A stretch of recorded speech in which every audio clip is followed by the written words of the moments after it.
Profesor Juvenal Cruz, bienvenido a la Duda Metódica, gracias por aceptar esta conversación. Me da mucho gusto participar en el programa La Duda Metódica, en esta ocasión muy feliz al estar compartiendo algunas palabras para los radioaudientes y ciberaudientes. ¿Qué término, no? Ya ahora que vamos a hablar en esta conversación acerca precisamente de las palabras, ¿qué términos ya tenemos en la actualidad, profesor? De pronto encontrarnos, yo alguna vez decía en una estación de radio por internet, hay radio ciberaudiencia, y es como que una palabra muy rebuscada. Es que se hablaba de radioescuchas, pero eso era el siglo pasado para allá, y de unos 10 años para acá. Ajá. Sí, es decir, del 2006, si le ponemos fecha, ya desde el 18 de marzo del 2006, podríamos hablar de radioaudientes, porque es una palabra culta del latín, audio, audis, audire, de donde sale la raíz del participio audiens, audientis, que quiere decir el que oye. Entonces, un saludo a los que oyen atentamente este programa. Excelente. De la Duda Metódica. Buen tema porque sale del discurso del método de Renato Descartes. Así es, un poco la idea, profesor, de este proyecto de divulgación, tanto científica como humanista y todas otras formas de conocimiento, pues es eso, ¿no? Tratar de que de pronto la audiencia pueda ir generando este método de dudar, llegar a una conclusión y volver a dudar de ella y así sucesivamente, para tratar de mantenernos siempre en el ejercicio de pensar. Pero profesor, lo que nos ha traído el día de hoy a platicar contigo es acerca de un evento que hay próximamente en la Academia de Lenguas Clásicas Fray Alonso de la Veracruz. Cuéntanos. Sí, es el primer coloquio internacional de humanismo, humanidades y hermenéutica, y lo juntamos con el último de los coloquios que hacemos así seriados, que es el 7º coloquio nacional. Ya hemos hecho 6 coloquios, es decir, que hoy tocaría el 7º, ya 7 años. A los 3 años de la fundación de la Academia de Lenguas Clásicas comenzamos a hacer el coloquio nacional, y justamente con un tema central para la universidad, que es humanismo, humanidades y hermenéutica, porque la hermenéutica, diríamos así, parafraseando o haciendo alusión a Gianni Vattimo, es la koiné, no voy a decir la moda, es la koiné del pensamiento contemporáneo, es decir, la interpretación del humanismo y la interpretación de las humanidades. La hermenéutica, cuando nosotros pensamos en el ejercicio de interpretar, interpretamos nuestra realidad, interpretamos una realidad que nos asombra, yo creo en primer plano, y después tenemos la necesidad de explicar. Esta necesidad de explicar está íntimamente relacionada con el lenguaje, es decir, no es lo mismo cómo se explica, cómo interpreta su realidad una persona de habla hispana, una persona de habla inglesa, una persona de habla gala. Nos amplía el horizonte de la interpretación cuando la hermenéutica la vinculamos con la interdisciplinariedad. O sea, agregamos a la hermenéutica la semántica. Por ejemplo, en la semántica uno puede ver significados de palabras, pero encontramos monosemia cuando hay un solo significado.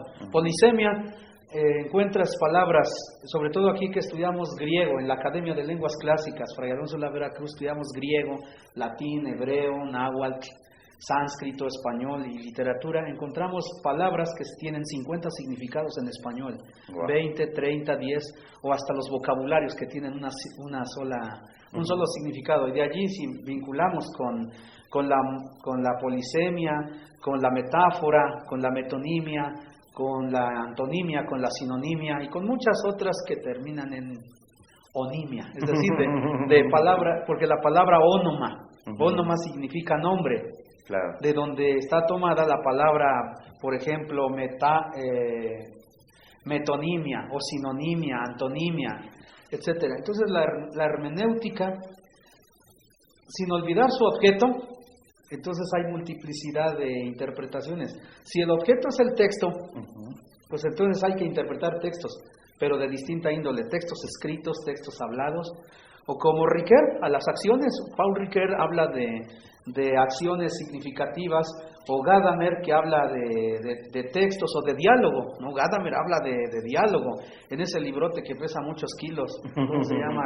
Wahrheit, un método, ¿no? La verdad y el método, o los medievales que llamaban texto al mundo. Claro. O nosotros que hablamos de realidad, ¿a qué nos referimos? Con cara de filósofo decimos la naturaleza, el hombre y Dios. Así es. Esa realidad compuesta. Pero, profesor, estábamos platicando al principio de esta conversación acerca del coloquio que se enmarca en los trabajos de la academia. A mí me llama mucho la atención de entrada la existencia misma de una academia de lenguas clásicas en la ciudad de Puebla. Creo yo, no lo sé, usted me corregirá, hay pocas o es la única academia de lenguas clásicas. ¿Por qué iniciar con estos trabajos ya desde hace algunos años y con este afán por enseñar las lenguas clásicas? Pues, bueno, primero, la Academia de Lenguas Clásicas es la única escuela privada que tiene un plan de estudios, un programa, un método, que tiene un director, una planta docente y que además un equipo bien selecto de humanistas de distintas partes de la nación y de otros países. Porque existe la Universidad Nacional Autónoma de México, y también existe la Universidad Pontificia de México, donde existe un departamento de lenguas, y dentro de ese proyecto de lenguas, de 15 lenguas que se enseñan, 2 forman parte del programa clásico, griego y latín. La UNAM tiene una carrera de licenciatura, maestría y doctorado en letras clásicas. En otros países se llama filología clásica. Aquí le pusimos Academia de Lenguas Clásicas, pero en español, pero como el lema está en latín, Classicarum Humanitatum Ludus Sapientiae Fons Est. Entonces ahí dice Escuela de Humanidades Clásicas. Es más amplio la palabra humanidades que la palabra lenguas, porque aquí en México la palabra lenguas está reducida a la enseñanza de un idioma con fonética y con semántica. Nada más. Y mientras que si es humanidades, metemos el campo interdisciplinario, y nosotros entendemos por humanidades como los griegos entendían géneros literarios, es decir, literatura, geografía, filosofía, poesía, comedia, tragedia, música, escultura, pintura, y también como los romanos, dándole énfasis, si los griegos exaltaban la filosofía, los romanos la poesía, los alejandrinos la filología, los medievales la teología, los renacentistas las ciencias naturales, y los humanistas, es decir, el siglo XVII y también la Nueva España, XVI, XVII y XVIII, exaltaban la filosofía y la teología. Entonces hay que estudiar griego y latín, pero en las fuentes. Es más amplio el campo. De alguna forma es una invitación a estudiar las humanidades en su conjunto a través de una lengua clásica. Pero ¿cómo surge esa idea? Hace 10 años tengo entendido que surge la academia. La academia la fundamos el 18 de marzo del 2006 a las 10 de la mañana. Con un discurso de inauguración sobre Fray Alonso de la Veracruz a cargo del doctor Mauricio Beuchot Puente, quien es uno de los cofundadores desde el punto de vista académico. Sí, ya unos días, un mes antes ya habíamos planeado la fundación, un jueves 17 de noviembre y un 24, mismo jueves, 24 de noviembre del año 2005. Pero la idea yo ya la traía desde 10 años antes, o sea que la escuela realmente lleva 20 años. Es decir, los 10 años que anduve haciendo como conciencia de lo que es griego y latín, primero así como una especie de testigo de Jehová, tocando de casa en casa, nada más que la casa se llamaba BUAP, se llamaba Ibero, Américas, Casa de la Cultura y Seminario. ¿La idea era dar los cursos ahí? Sí, esa es la idea. Pero como toqué puertas y no me abrieron las puertas, entonces dije, pues mejor vamos a hacer una escuela. Perfecto. Y entonces, si la gente no te quiere oír, nosotros vamos a hacer que la gente oiga, haciendo conciencia. ¿Cómo? Y entonces al menos había mucha apertura. La Facultad de Filosofía, por ejemplo, de la Autónoma de Puebla, me daba permiso pasar a las aulas Mira, los maestros, el maestro Antonio Robledo es uno de los que me animaron a entrar a los medios. Me dice, oye, y si en lugar de que andes con un folleto anunciando tus cursos, gritando así como los tamales, ¿no? Como los tamales, ¿no? O como los candidatos que no tienen presupuesto, andan anunciando con una bocina, mientras otros en televisión y radio. Me dice el maestro Antonio Robledo, ¿por qué no vamos a la radio? Le digo, ¿dónde está la radio? Pues ahorita vámonos para el programa. Digo, pues vámonos. ¿Cómo se llama el programa? Se llama Sin Corbata. Lo dirigía mi gran amigo Alejandro Rivera Domínguez, el vulcanólogo. Claro. Y llegué ahí al programa y ahí nos conocimos. ¿Y quién es? Pues es un amigo que acabo de conocer, que acabo de presentar al programa. Y yo era el único que llegaba con corbata. Porque entonces, pues eso fue hace como unos 15 años. Ajá. Yo estaba más joven, más delgado, entonces, o menos gordo, ¿no? Entonces la corbata sí me cabía, ¿no? Y dijo así Alejandro, en un programa que se titula Sin Corbata, llega una persona con corbata. ¿De qué va a hablar? De griego y de latín. Me dijo, ¿nos puedes decir alguna palabra en griego? Dije, ¿hay algún fragmento en griego? Inmediatamente yo recuerdo que se comunicó Eduardo Merlo, porque entonces nada más él hablaba de palabras sueltas en griego, en latín, pero no hacía expresiones completas. Cuando decíamos pantes, anthropoi, oregontai, fisei e idenai, o textos así de San Agustín en latín, si sapientia deus es, verus philosophus es, amator Dei. Y estoy hablando de hace 15 años. Había una leyenda en Puebla que solamente unos 2 o 3 sabían latín. Cuando yo sabía que por lo menos unos 200 sabían, así que yo conozco, saben latín y griego, pero no tenían la oportunidad de tener un micrófono al frente. Exactamente, demostrar de alguna forma. Sí, pero sí hay mucha gente en Puebla. Puebla es uno de los estados más importantes en la cultura grecolatina a nivel nacional y también a nivel mundial, pero hay gente oculta allí en la ciencia, porque primero existe una de las instituciones más antiguas todavía vigente, el Seminario Palafoxiano, que lleva 375 años de fundado y siguen dando clases profesores que saben griego y latín. Estuvo la universidad, la UCA, que lleva las mismas iniciales que la UCA de Argentina, Universidad Católica de Argentina. Esta es Universidad Católica Angelopolitana, que solamente duró 20 años, de 1900 a 1920, y es la universidad que en 20 años logró tener un éxito mundial y dando en alto a Puebla. Maestro, ¿usted considera que la enseñanza del griego y el latín está vinculada estrechamente con la religiosidad? Es decir, por lo que me estoy escuchando, se enseñaba en el seminario en una universidad católica, o se enseña en el seminario más bien en una universidad católica, en otras universidades católicas del mundo. ¿Hay una relación? Pero más bien yo creo que porque hoy las lenguas clásicas andan en decadencia tanto en la gente religiosa como en la gente laica, o sea que estamos empatados, ¿no? Okay. No le importa ni al laico ni al religioso, pero en un tiempo la Iglesia Católica, vamos a poner del año 200 después de Cristo hasta 1950, la Iglesia Católica fue muy inteligente porque asimiló la cultura greco-romana. Se dio cuenta que el griego y el latín son las materias de tronco común de la universidad, o sea, del estudio. Sí. Y entonces la Iglesia fue muy lista en el sentido que asimiló a través de la teología, de la filosofía y del trivium y el quadrivium, que era el plan de estudios, es decir, estas 7 disciplinas que son gramática, dialéctica, retórica, música, aritmética, astronomía y geometría, y después la filosofía y después la teología. Entonces, por eso, grandes científicos en la Iglesia. Pero vino la decadencia, yo creo, desde 1950 mundialmente, y de 1950 también bajó en la Iglesia, porque en 1963, ¿te acuerdas, Eduardo, que viene el Concilio del Vaticano II, quita el griego y el latín como la lengua oficial para la predicación o para la celebración eucarística, y baja el nivel no solamente en los feligreses, sino también en el aula, porque si las clases eran en latín, aquí en México, también en todo el mundo.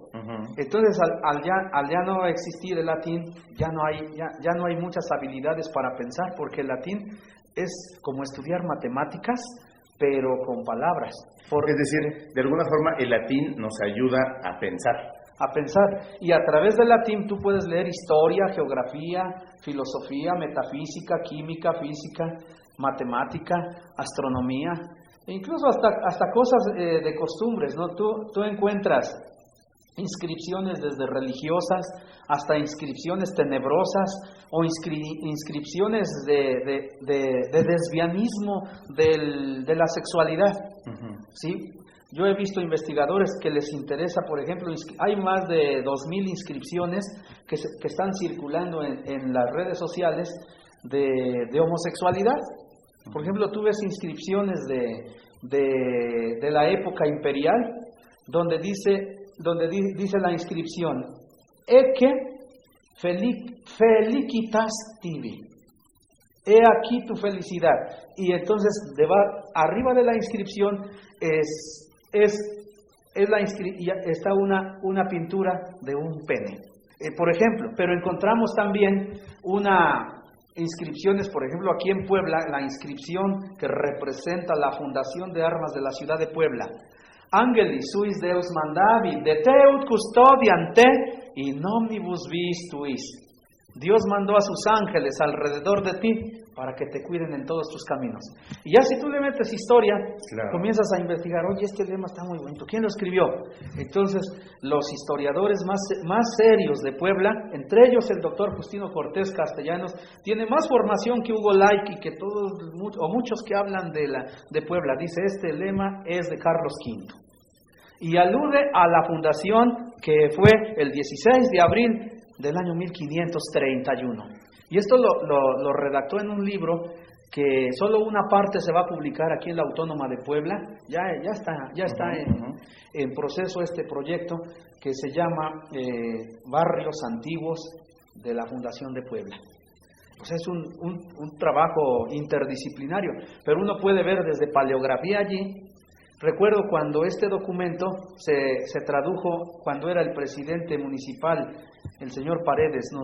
Luis Paredes. Este señor apoyaba mucho los proyectos, ¿no? Íbamos al ayuntamiento y encontraron el manuscrito y decía custodial.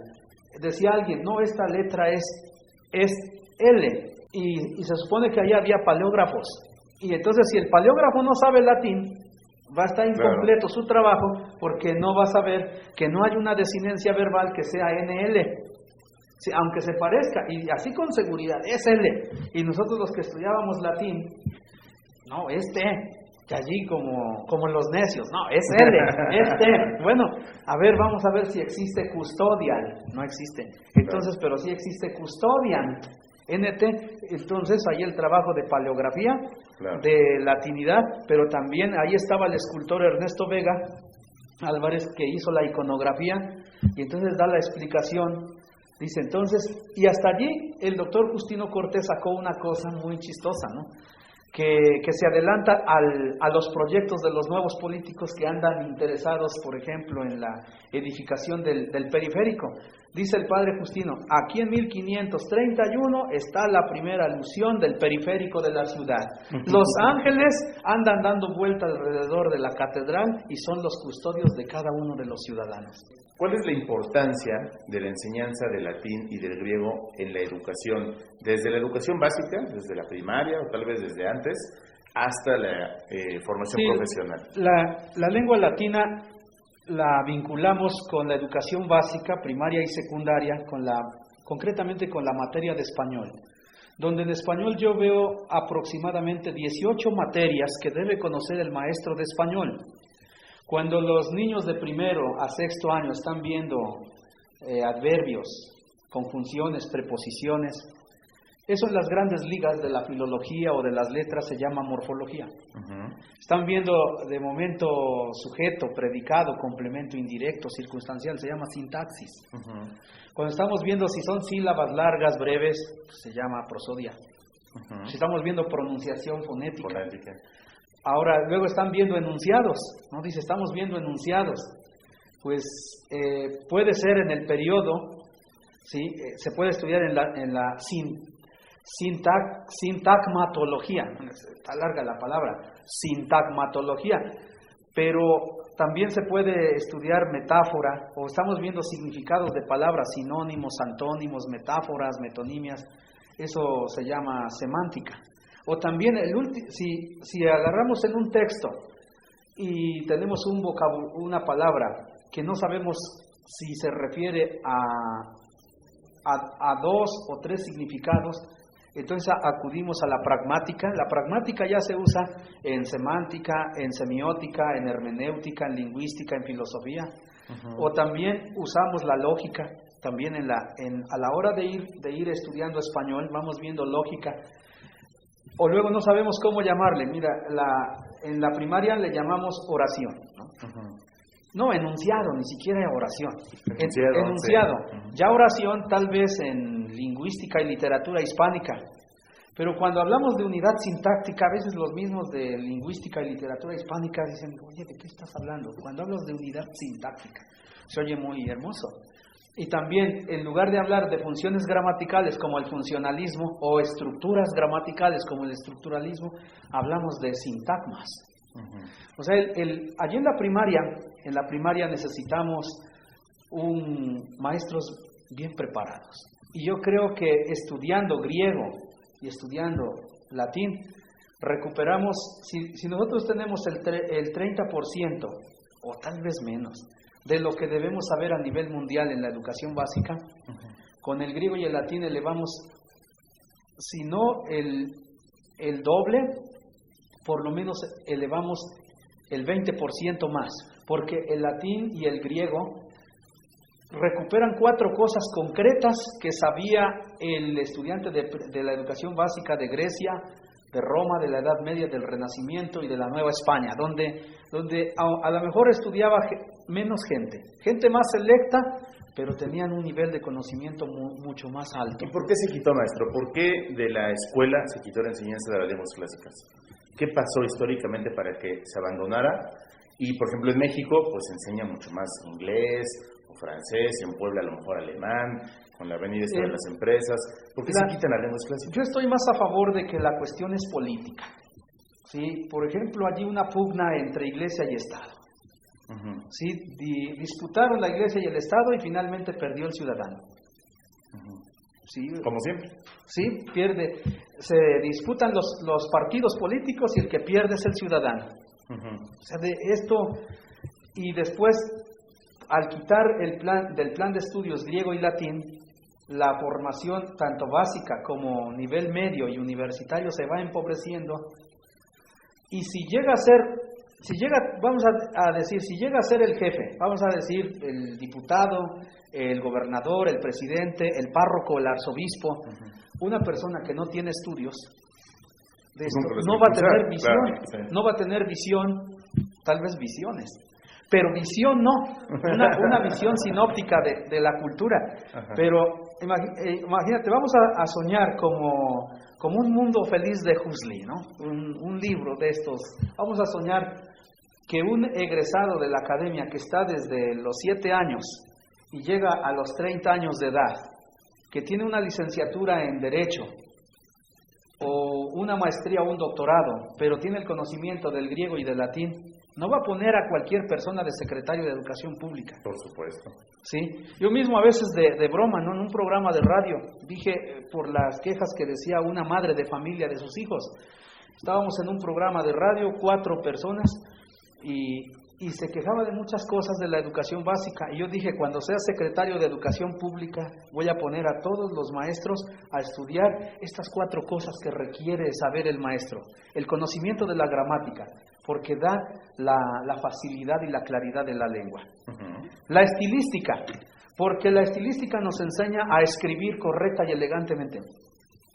Lo que nos ha puesto el sistema de educación es un taller de lectura y redacción que no parte de la gramática, sino de la imitación de fragmentos de la modernidad. Pero no te meten un texto de Cervantes, un texto de Sor Juana, o un texto de Octavio Paz, ya aunque sea, ¿no? O de Carlos Fuentes, sino a veces son poesías mal hechas que que luego no llenan, eso de rellenar no llenan, no cumplen el requisito de una poesía. No hay ni métrica, no hay nada, ¿no? Y que termina siendo un corrido, ¿no? Y dicen que era una poesía. A mí luego me dicen, a ti no te gusta mi poesía porque es erótica. Y como tú eres un poco religioso, yo digo, no me atrae tu poesía porque no tiene una dicción elegante. Claro. No va a pasar a la inmortalidad. Tu poesía nada más la va a leer tu novia y tus amigos. Pero no va a llegar al aula cuando queramos estudiar un soneto, cuando queramos estudiar un hexámetro. No va a trascender, ¿Sí? Nunca va a trascender. Por eso, Catulo, por ejemplo, aunque escribe también algunas son peladeces de Catulo, si uno las ve en puro español, son peladeces, está hablando del amor erótico, de la sexualidad, del lesbianismo, de todo lo que más se pueda ver en el exceso del amor, cuando están dos hombres y está una mujer. Y en ese hermoso fragmento de Catulo, donde dice, queridísimo Fabulo, si los dioses te favorecen, comerás espléndidamente en mi casa dentro de unos días, solo si traes vino, sal y todo lo que sea para carcajear. No te olvides de una doncella, ahí habla de puela, non sine candida puella, dicen allí. Fíjate, desde el punto de vista de la lógica, nos pone dos negaciones para sacar una afirmación. O sea, ven, no, sin una doncella. Es decir, trae la doncella. Y ahí Puela debe tener 16 años. Eso es novia. Que dicen, te presento a mi novia, y ya tiene 40. No, la palabra novia viene de novus, nova novum, que quiere decir novia, joven. No, entonces la novia debe ser joven, y esa era la doncella. Y luego dice, en cambio yo te ofreceré un ungüento que los dioses me obsequiaron. Y cuando tú lo huelas, querido Fabulo, suplicarás que todo sea olfato, que todo sea nariz. Unos dicen, traducen muy feo y dicen, y suplicarás que todo sea olor. No, pues sí, dice, el diccionario sí dice que nasu, nasi también significa olor. Pero no hay ese tipo de olor, ¿no? Ok, maestro. Estamos platicando en la importancia de la enseñanza de la lengua griega, de la lengua latina, de las lenguas clásicas. Y decíamos, los profesores deberían aprenderlo para que a su vez puedan transmitirlo a los estudiantes. Pero también podemos hacer una diagnosis de la realidad de los jóvenes y vemos que su propia lengua, el español, no la saben manejar. Se está perdiendo el correcto uso del español. ¿Hay alguna relación con haber sacado de los planes de estudio la enseñanza de las lenguas clásicas? Pues yo creo, mira, la clave está en formar a los niños. Yo veo así que ya los adultos somos así como un caso ya casi perdido. Mira, ya somos un caso casi perdido. Hay que ir sobre las nuevas generaciones. Hay que ir sobre los niños. Esta insistencia en los niños la han recomendado los grandes sabios.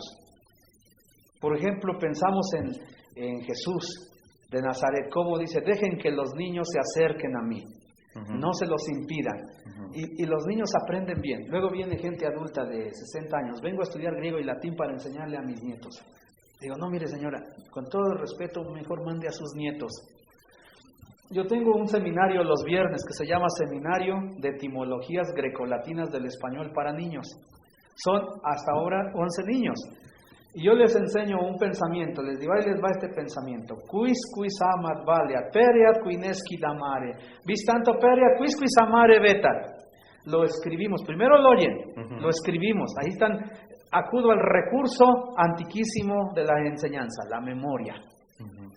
Pero no me quedo en la memoria, vamos a escribir. Allí está otro aspecto que se llama la caligrafía o la escritura también, que se ha perdido de la educación básica.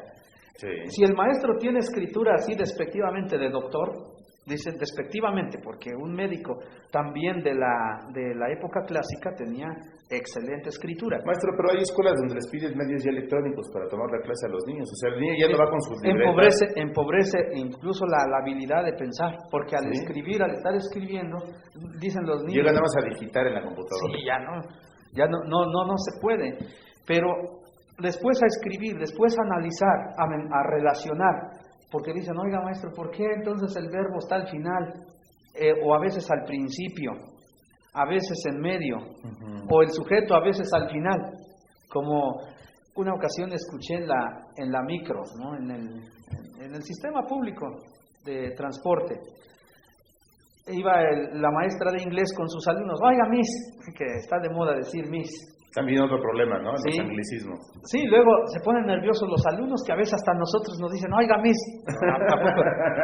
¿A poco te parezco a una Miss? No, pues, yo me veo más varonil, ¿no?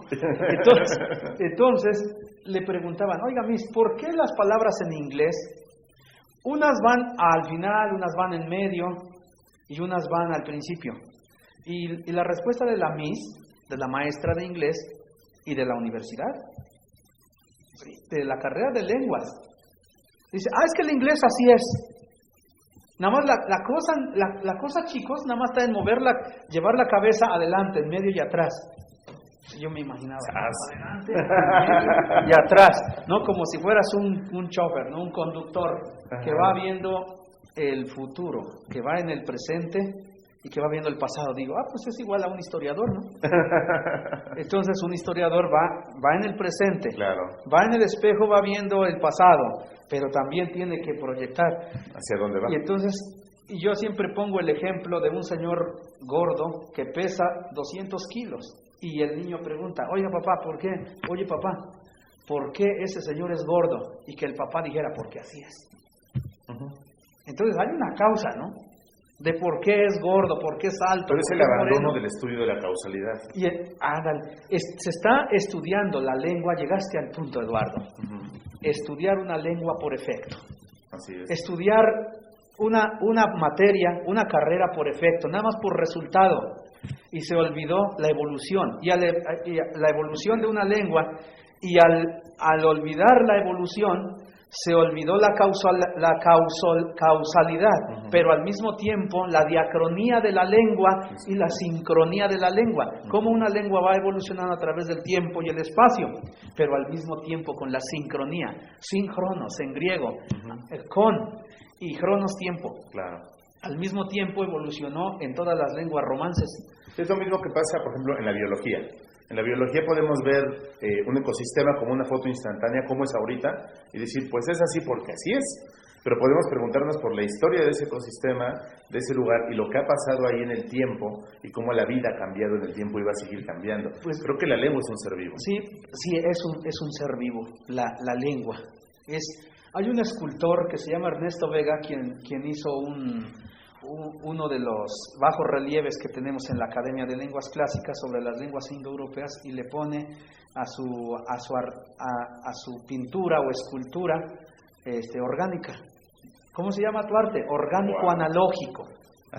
Y está inspirado también en la filosofía beuchotiana por Mauricio Beuchot, pero también en la filosofía del doctor Justino Cortés, porque él, a través de la analogía, como él siendo un sacerdote, me da clases a mí, yo dialogo con los alumnos vienen de distintas universidades, de distintas carreras, y cómo hacemos que el de mecatrónica se entienda este conocimiento con el de lingüística, con el de derecho, con el de teología, y se hace un buen equipo, porque esta materia de griego y latín debería ser la materia de tronco común de la universidad, por varias razones, porque los maestros creemos en este proyecto, los maestros sabemos griego y latín, y además los maestros creemos en los alumnos, creemos en nosotros mismos y creemos en Dios. Al menos eso yo lo hablo como director. Yo creo en Dios, creo en el alumno, pero también yo considero que el alumno debe creer en sí mismo, y ahí adoptamos varias teorías como la de Sócrates, ¿no? La mayéutica y la ironía, la interiorista de Agustín de Hipona, y también la cartesiana, ya porque el método cartesiano, de donde tomas la palabra la duda metódica, es también una reflexión sobre la interioridad. Claro. ¿Sí? Y de allí podríamos agarrar un proyecto de ver cómo está nuestra realidad en la educación. La clave es yendo a los niños. Otra vez, estos hay que formarlos, porque si un niño que está estudiando griego y latín es nuestro futuro gobernador, es nuestro futuro arzobispo, es nuestro futuro presidente, a ver si viene una periodista y nos vacila. Claro. Sí, a mí también me han dicho, me han entrevistado, oiga, ¿usted ha leído libros? Me hacen la misma pregunta al presidente, ¿sí? ¿Y qué libros han leído? Le digo, ¿la Biblia? La Biblia yo la he leído muchas veces. ¿Qué parte de la Biblia? Pues he leído trozos del Antiguo Testamento, del Nuevo Testamento. Le digo, ¿qué libro le gustaría que habláramos de la Biblia? Y ya no me dicen cosas, porque tienen que conocer también los 73 libros de la Biblia. Claro. O le digo, me gusta mucho leer, por ejemplo, el libro de la sabiduría o de los proverbios en griego. Wow. Porque esos libros están escritos en griego desde el siglo II antes de Cristo. Hay un fragmento que dice así: Arge Sofías Phobos Seu, Sínesis de Agathé Pasitois Poyus Sinauten. Está hermoso el texto y dice: el principio de la sabiduría es el temor de Dios. Pero la sabiduría es buena para todos aquellos que la practican. Dice, pero la sabiduría y la educación es ignorada por los más brutos. No, la sabiduría y la educación le huyen. Es que creo yo que mientras más responsabilidades en cuanto a toma de decisiones se tienen, más ignorancia se demuestra en los puestos de poder. Es decir, la gente que debería de tener la mejor preparación para tomar decisiones, de pronto es la gente que ha demostrado el mayor grado de ignorancia. Fíjate, Eduardo, que cuando hablamos alusiones anteriores de la importancia que tiene el estudio del griego y el latín para el mundo contemporáneo en la educación, pues yo he acudido como director de la escuela, me he acercado con candidatos, con políticos, con empresarios, con intelectuales, y no he tenido éxito. Pero en una ocasión me acerqué a un personaje de los que han tenido poder a nivel pues nacional y mundial, y le dije, señor, ¿por qué no me ayudó cuando usted tenía poder y yo me acerqué con usted? Ajá. Él me dijo, tú conoces la historia, sobre todo de la geopolítica. Revisa Grecia, revisa Roma, la Edad Media, el Renacimiento, la Nueva España, y de 1900 hacia acá, también revisa la historia de la Iglesia, y tienes la respuesta. Cuando los que tienen poder están en el poder, no piensan. ¿Qué cosa? Entonces, ¿cuándo viene el pensamiento?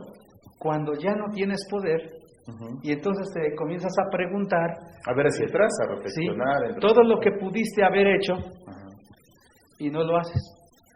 Por ejemplo, mira, yo soy una persona económicamente muy pobre, pero con unas ganas de dar clases, aunque yo esté cansado, doy 10 horas diarias aproximadamente de clases, de lunes a sábado. Y los pocos ratitos que descanso, pues voy a los medios, me hacen entrevistas, o a veces me pongo a escribir artículos, o preparo mis conferencias que doy tanto aquí en el país como fuera del país. Pero yo pienso, si yo tuviera dinero, o tuviera amigos que tienen dinero de verdad, es decir, que no presuman, sino que de verdad tengan dinero, que de veras tengan dinero, pero que no sea ilícito el dinero, que sea de una forma que lo trabajen, que sea de una forma honesta. Yo becaría a los estudiantes de la academia, porque aquí habrá tal vez 3 alumnos en la escuela que son de dinero. Y a veces ellos me dicen, maestro, yo pago lo de 5 colegiaturas por los que no pueden pagar sus colegiaturas a tiempo. Y entonces pero yo también me pongo a estudiar a quién se le daría la beca. Es decir, alumnos que de verdad valoren este conocimiento, que de verdad tengan deseos de superarse. Aquí encuentro estudiantes, o en la academia encuentro estudiantes que me dicen que el curso está anunciado por 12 horas, pero que faltaron de cada clase 10 minutos. Entonces dice, maestro, nos debe 2 horas. Y digo, ya, haz así, con esto mismo que me acabas de decir, ve a tu primaria y dile al director que te faltan 4 horas. O 4 días, ¿no?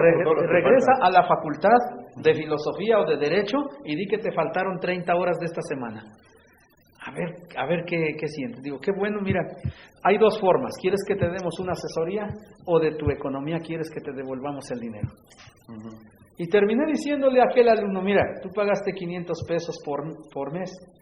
Mira, si quieres no pagues, pero te recomiendo una cosa, ponte a estudiar. Pero estudia bien, porque haces una buena observación, pero luego estás aquí en la clase y solamente estás con el muñequito con el juego del Facebook, nada más estás ahí mandándote correo y muchas explicaciones que nosotros las preparamos los maestros en muchas horas, pues ya las echamos a perder. Me dijo una vez un maestro que yo entrevisté y que no tarda en salir publicada su entrevista, cuando él estaba estudiando en Montezuma, en Estados Unidos, en 1935 al 37, que tenían un excelente coro de mexicanos y cantaban desde polifonía clásica hasta todo tipo de música, canto gregoriano incluso, o también popurrí de música folclórica, ¿no? Y estábamos cantando de Palestrina, estábamos cantando de Victoria, o sea, de todo tipo de música, pero de la música renacentista. Y de momento comenzaron a fumar todos los asistentes, a aplaudir, querían música así mexicana. Y entonces nuestro maestro dice, cambio de estilo. Esta gente no sabe apreciar, nos dijo a nosotros, no sabe apreciar lo que es bueno. Es como tirar margaritas a los cerdos. Entonces me acuerdo bien de este maestro, y muchas de nuestras clases han sido desperdiciadas en la academia, porque vienen algunas personas que no les interesa esto, sino que los manda su mamá, los manda su papá, los manda su maestro, o el doctor que les está dirigiendo la tesis de maestría o de doctorado. Le dice, necesitas reforzar, ve para allá. Y terminan a veces diciéndome, maestro, ¿sabe qué? Termino de pagar el curso y deme la constancia. A mí me interesa el papel. Pero bueno, ahí hay una responsabilidad por parte del estudiante de querer aprender, de tener esa vocación por aprender. Pero también del otro lado está la responsabilidad del docente. Fuera de cuadro me decía que en alguna conferencia dictaba las 10 cosas, los 10 elementos que debe de tener un buen profesor y por ende una buena clase. ¿Cuáles son estos elementos? Es que apenas en la Facultad de Filosofía de la Universidad Autónoma de Tlaxcala dicté una conferencia que yo mismo titulé La virtud y el talento del maestro.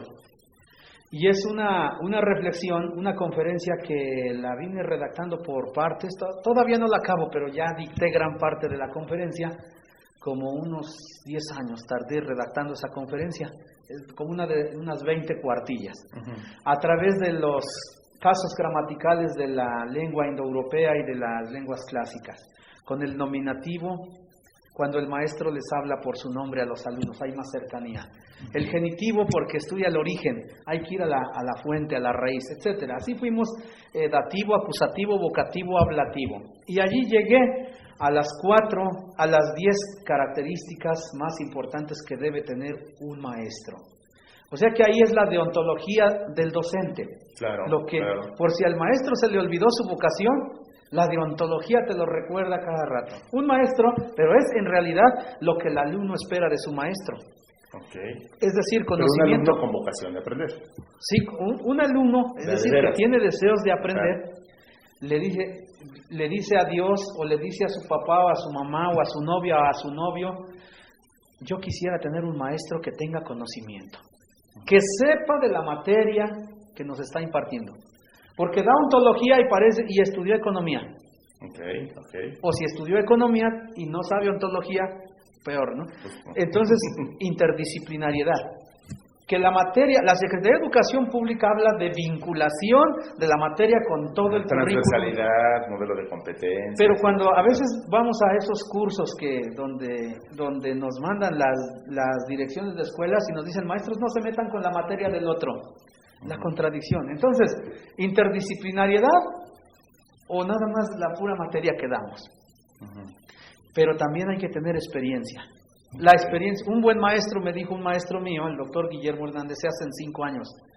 Pero unos necesitan 10, otros necesitan 15, 20, unos ya se jubilaron y no aprendieron a ser maestro.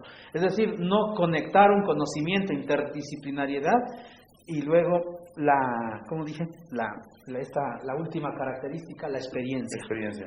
Hasta la experiencia hace al maestro. Uh-huh. El diablo sabe más por viejo que por diablo. Uh-huh. Sí, yo lo he dicho así, que el diablo sí sabe latín, porque ha estado en todos los periodos de la literatura latina, ¿no? Pero también el valor. Para pararse en la cátedra hay que ser valiente. Sí. Y entonces esa es una característica que yo aprendí yo creo que desde mi mamá, que fue catequista 50 años.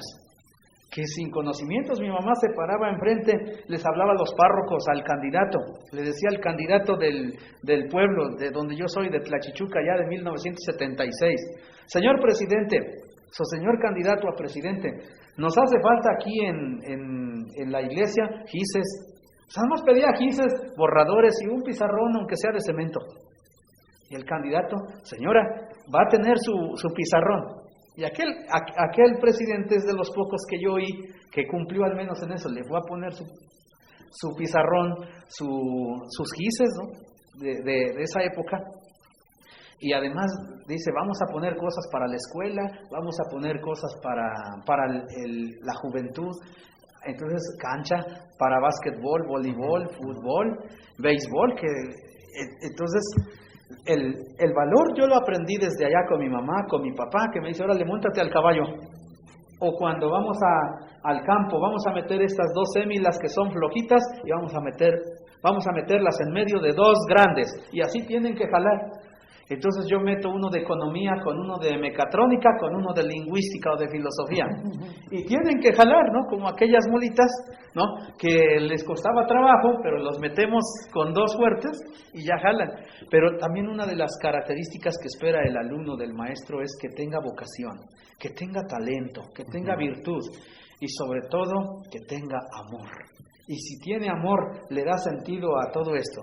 3 cosas sintetizamos de estas características del docente, y lo dije allá en Tlaxcala este 14 de junio en la Facultad de Filosofía: conocimiento, vocación y amor. Paulo Freire decía en su libro Cartas a quien pretende enseñar, decía, la educación es un acto de amor. Porque cuando nosotros formamos a un estudiante, estamos dándole todas aquellas herramientas intelectuales que va a necesitar durante su vida. Y estamos formando a otro posible profesor, a otro posible maestro. Entonces la educación es una transmisión de la cultura generación tras generación. Y si tenemos actualmente una generación de profesores que no tienen amor por la enseñanza, eso van a transmitir. Y vamos a tener después más generaciones iguales. Esas generaciones de 1950 hacia acá, que adoptaron una teoría de la liberación interdisciplinaria, recuperaron el amor del Evangelio. Paulo Freire, por un lado. Mi maestro de latín, y a quien yo le sigo mucho en teoría, el doctor Adolfo Pinto León, fue alumno de Paulo Freire. Fue desterrado de Roma en un primer momento. El padre Adolfo Pinto León ha sido uno de los políglotas más importantes de México. Sabía 22 idiomas, ¿no? El doctor. Y llegó a Brasil de su destierro, ni siquiera llegó a su país, él es de Tuxtla Gutiérrez, ya murió, pero llegó allí con un grupo que eran alumnos de Paulo Freire, y allí dice, aprendí, dice, el amor, y aprendí el sufrimiento. Y si esto lo metemos otra vez a la educación, vamos viendo cómo incluso algunos teólogos de la liberación, o algunos filósofos de la liberación, también, o teólogos de la liberación, van metiendo estas características, el amor, el sufrimiento, al docente, y es cuando yo creo que valoramos más la educación. Yo les digo a los maestros, en un seminario de filosofía que doy los sábados, para la formación de maestros, si yo te entrego 3 alumnos, maestro, tú me entregas 3. Nada de que el 50% o el 80%, no. Si yo te entrego 3, tú me entregas 3. Si yo te entrego un alumno, me entregas un alumno. Y si tú me entregas 3 y logras con tu testimonio, con tu talento, con tu vocación, con tu conocimiento, hacer que estos 3 traigan a la escuela otros 3, entonces el conocimiento se va transmitiendo así de persona a persona, de Así generación a generación. Y hemos logrado que la Academia de Lenguas Clásicas sea reconocida no solamente a nivel estatal, sino nos conoce gente a nivel nacional, a través de la Asociación Mexicana de Estudios Clásicos, a través de la Asociación Interamericana de Estudios Clásicos, con la sede en Canadá, o la Asociación Internacional de Estudios Clásicos. Ya la Academia de Lenguas Clásicas, reconocida por un lado por la enseñanza de las lenguas y por otro lado por el coloquio donde tenemos aproximadamente 40 intelectuales de varias profesiones, donde trabajamos sobre el humanismo, pero sirviendo más al pueblo, a la comunidad, más que a nosotros mismos. Profesor, y ahora que estamos retomando el tema de la Academia de Lenguas Clásicas Fray Alonso de la Veracruz, pues me gustaría también retomar el tema del coloquio que está por comenzar el próximo viernes. Este coloquio en el cual en 2 días vamos a tener a un número importante de profesores que van a compartir con los estudiantes. Cuéntenos por favor al respecto de este coloquio. Sí, el coloquio internacional de humanismo, humanidades y hermenéutica va a ser celebrado los días 24, viernes 24, de las 3 de la tarde a las 8 de la noche, y sábado 25, de 10 de la mañana a 2 de la tarde y de 4 a 8. El horario es un proyecto que es el corazón de la escuela. Como habíamos dicho, que la escuela no es solamente una escuela de lenguas clásicas, sino de humanidades. Y en este proyecto reunimos a los pensadores más importantes del país en cada una de las áreas de investigación dentro de la rama de las humanidades, pero como eran las humanidades en la antigüedad, donde vienen filólogos, filósofos, politólogos. Algunos de los invitados que estarán en el coloquio, maestro, que nos recuerde. Mauricio Beuchot Puente, por ejemplo, él va a dar una de las conferencias magistrales, que es de la Universidad Nacional Autónoma de México. El doctor Julio Quesada, que es uno de los especialistas en Martin Heidegger y de los más polémicos que hay, porque va a tratar la parte tenebrosa de Martin Heidegger, el nazismo, el racismo, un tema, como dicen algunos de la prensa, que dice lo que los otros callan. Maravilloso, ¿no? Y por ejemplo el doctor Guillermo Hurtado Pérez, que viene del Instituto de Investigaciones Filosóficas de la UNAM, y también como se celebran los 2400 años del natalicio de Aristóteles, no voy a decir de Benito Juárez, como el presidente de etcétera, ¿no? Entonces, Aristóteles, invitamos al estudioso de Aristóteles más importante en México, al doctor Jesús Araiza Martínez, que viene del CIDEM, de la ciudad de Cuernavaca. Él va a dictar, precisamente así se llama su conferencia magistral, Aristóteles a 2400 años de su nacimiento. Son las 4 ponencias magistrales, y en torno a esto vienen 6 mesas, donde cada mesa está constituida por 3, son 18, van a ser 19 ponentes, porque en una mesa hay 4, y ahí dedicamos 2 horas en ese proyecto de esos 4. Entonces las mesas están distribuidas, ¿sí?, de acuerdo a la especialidad de cada uno. Todos los ponentes saben de mínimo 3 idiomas, y máximo el que llega a saber más 15 lenguas de su conocimiento, pero todos tienen un tema, son historiadores, filósofos. Por ejemplo, Sergio Pérez Cortés, el doctor que es especialista en Marx, en Hegel, en Foucault. Por ejemplo, hay otro Quesada, que se llama Javier Quesada del Río. Él es biblista, es un teólogo. Él tradujo del copto al español el libro el Evangelio de Judas Iscariote. Entonces él va a hablar de la Biblia griega, va a hablar concretamente del libro de los Proverbios. Entonces, así como él, viene Francisco López, también de Guanajuato, viene gente muy importante en todo el conocimiento. Yo creo que quien entre o quien participe en este coloquio internacional, con una conferencia que escuche, suficiente. Y este coloquio pueden ser invitados desde gente que no sepa leer y escribir hasta gente con doctorados, claro. Porque o tesistas. Hay gente muy preparada que no solamente va a poder dialogar, oírlos en el aula magna, donde va a ser el evento, aquí en el aula magna de la Academia de Lenguas Clásicas Fray Alonso de la Veracruz, que lleva el nombre del doctor Mauricio Beuchot. También a él, en este primer coloquio internacional, celebramos los 40 años de docente. Excelente. Los que llevan la Universidad Nacional y también su obra, que es vasta, más de 150 libros escritos, el doctor Mauricio Beuchot. Entonces es abierto a todo el público general. Público en general. Maestro, ¿costos, formas de inscribir? 500 pesos cuesta el costo del simposio, del coloquio. Las inscripciones están abiertas, todavía hay lugares, entonces hasta el día jueves. ¿A través de qué medios se pueden contactar con ustedes para inscribirse? Pueden llegar directamente a la escuela, 7 Poniente 502. Ya pasó la época donde se podían hacer su depósito, pero pueden llegar aquí a la academia. Perfecto. 7 Poniente 502. Pueden pedir informes en el Facebook de la escuela, Academia de Lenguas Clásicas Fray Alonso de la Veracruz. Y allí encuentran los correos electrónicos o el teléfono 246-6701. Pero directamente en la escuela. Esta es una fiesta que no podemos perdernos. Una fiesta porque es la más grande de las fiestas en el campo de las humanidades. Incluso hacemos un evento que fortalece a las facultades de filosofía, de teología, de historia, de medicina, derecho, en general. Qué bueno fuera que vinieran políticos, porque el tema va a estar muy importante, porque uno de los politólogos más importantes del país es Jesús Araiza Martínez, el doctor.